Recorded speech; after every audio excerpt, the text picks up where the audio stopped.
перерезать нашу торжественную площадку и ленточку. Владимир Витальевич, Анна Николаевна. Ленточка перерезана, двор больше не пустует. 3 года назад активные и неравнодушные к своему поселку каджиромовцы организовали ТОС – территориальное общественное самоуправление «Северное сияние», и первым делом установили в своем дворе детскую площадку. Средства на покупку оборудования – это президентский грант.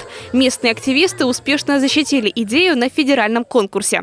Работа была активна, весь июнь мы готовились, хотя, в принципе, мы уже немножко опоздали с открытием, потому что весна была затяжная, лежал снег достаточно долго, было мокро на нашем участке, на котором запланирована была площадка, поэтому мы ждали, вот пока все высохнет, досыпали песком, пока все разровняли, ну вот таким образом.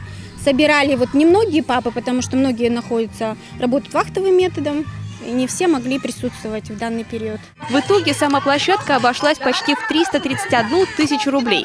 Платная рабочая сила не потребовалась.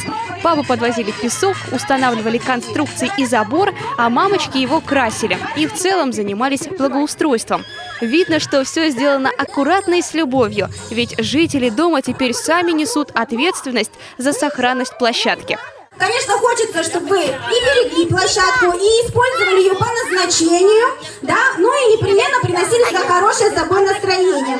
Настроение только отличное. Такая площадка была к Каджирому просто необходима. В соседнем доме 17 детей, а за последние 3 года появилось еще 3 малышей.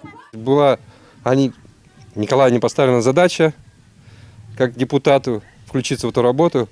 Она ее очень выполнила, считаю, на отлично, справилась. Ну, сами видели результат. Даже город, наверное, думаю, не может похвастаться такой площадкой детской во дворе. То есть результат превзошел все ожидания. Главное, чтобы это было в радость детям, чтобы было где поиграть, где провести время. Показательно, что в федеральном конкурсе от республики принял участие всего 1 ТОС. Значит ли это, что остальные не нуждаются в господдержке или просто не готовы менять жизнь своей малой родины к лучшему? Анна Зубарева, Инна Климова, телеканал Юрган, Печорский район.